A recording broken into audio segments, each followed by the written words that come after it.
What's up, guys? Welcome back to my channel. Today's video is the Blu-ray starter pack for comedy films. I know a lot of you out there are starting to collect physical media for the very first time and you're overwhelmed. You don't know what to collect first, and I'm here to help you with that. I pulled a lot of great comedies that I personally love that I feel are building blocks. If you put these as the baseline of your collection and then just build upon that, you're going to be fantastic. So before I get into showing you what I pulled for comedy, if you are brand new here on my channel, you love and adore physical media and everything to do with movies, then hit that red subscribe down below, as well as that like button, but most importantly, that notification bell so you don't miss any videos like this in the future.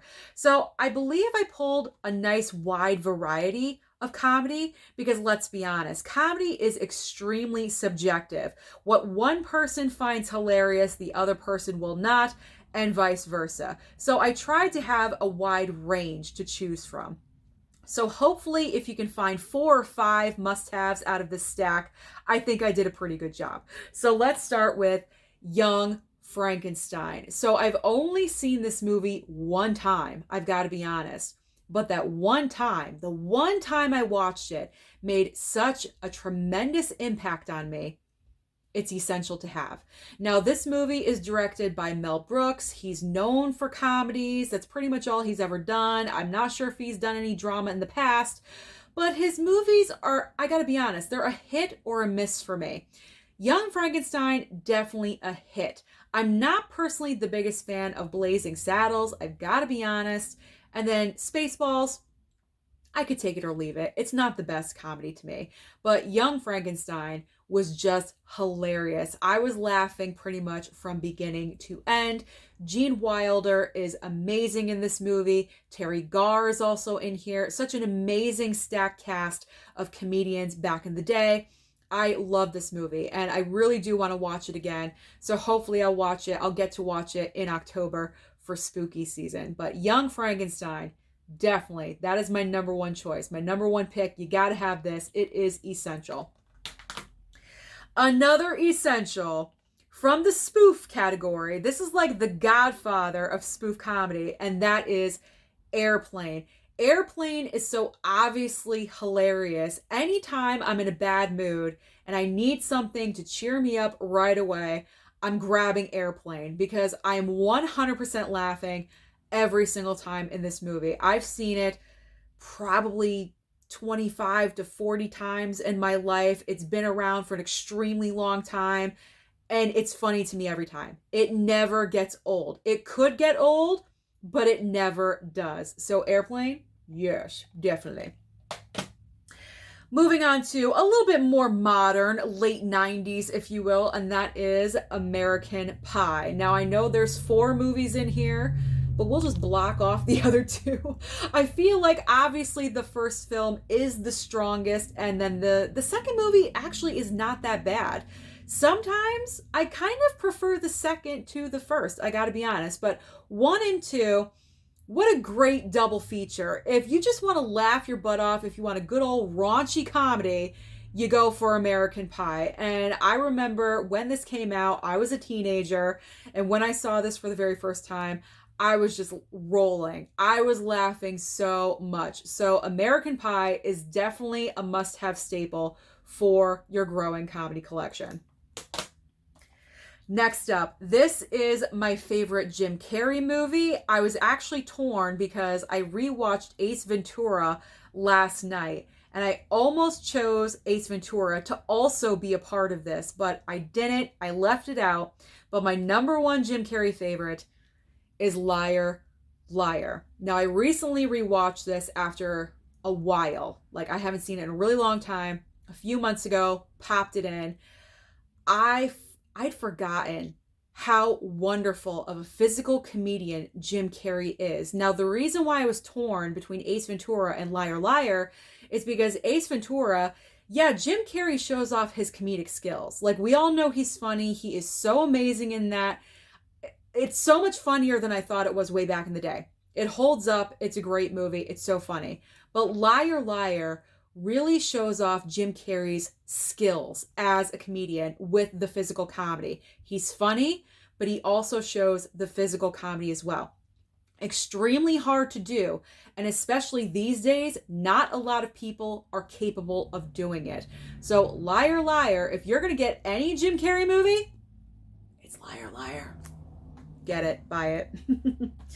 All right, if you have worked in the restaurant industry at any point in your life, then Waiting is definitely on your list. I will never forget the first time I saw this movie. It totally blew me away with how accurate this film is. I was in the service industry. I was a waitress for 20 years. And let me tell you something. This film, besides spitting in the food, is 1,000% accurate. I fell in love with this movie. I thought it was fantastic. Now, this film is not going to be for everyone. It's very specific because if you haven't worked in a restaurant, you're not going to relate. You're not going to know what they're talking about. But if you know, then you know. And it seems like this was the first film, or maybe not the first, but the first one that I noticed that really put the workplace at the forefront of the center of the movie. I mean, obviously Clerks was before this, but it seemed like after Waiting, more movies came out that were focused on people's jobs. Does anyone else agree with me? Let me know down below. But Waiting. If you've worked in a restaurant, you gotta have it. You gotta have it. You won't regret it. It's got Ryan Reynolds in it. Younger Ryan Reynolds before he became the movie star that he is today. Okay, next up. The 40-Year-Old Virgin. So the main reason why this is on my list is because the cast that's in this movie, they're like the modern day legends, if you will. The legends to me, at this age bracket, is everyone on Saturday Night Live. Dan Aykroyd, Bill Murray, Eddie Murphy. Those are my comedic legends. I feel like this group are the new comedic legends. You have Steve Carell, Seth Rogen, Paul Rudd. I'm sure I'm missing a slew of them, but those are all that can hit my brain right now. But they're all so funny in this film. And it is raunchy and it's weird and strange, but it just makes sense. And 40-Year-Old Virgin, it's a good one. It's a great comedic classic. So it definitely deserves to be a building block for your comedy collection. I think this is the only all-female movie that I chose. And that is Bridesmaids. Bridesmaids, absolutely. You gotta have female representation. It can't all be men because guess what? Females can be funny too. I know not a lot of people think so, but it is the truth. So when Bridesmaids came out, it broke the box office. It made over $100 million. It was on fire. Kristen Wiig wrote and she starred in it and it was nominated for Academy Awards. I mean, that was pretty much groundbreaking. But the core of this movie are the ladies, their relationships, the way they riff off of each other. And all of these ladies were some of them were already famous, but they were all becoming bigger names all at the same time. It was like lightning in a bottle, this moment when this movie got made and when it came out. It was an absolute phenomenon. So Bridesmaids, it does have a little bit of raunchy parts here and there. And there's nothing wrong with that with a female cast. I highly encourage it, by the way. But just to warn you, if you haven't seen Bridesmaids, there's pooping in a sink. just to make you aware, there's a gigantic scene about getting sick and doing what you gotta do. But you know what? It's one of the funniest scenes, if not the funniest scene in the entire movie. So women can do everything that guys do. Trust me. So Bridesmaids is definitely a must-have. This is part of a trilogy, but I'm obviously going to go with the original Hangover. I'm covering up Hangover 2 because Hangover 2 was not as great as The Hangover, but the original Hangover, much as Bridesmaids was when this film came out, phenomenon as well.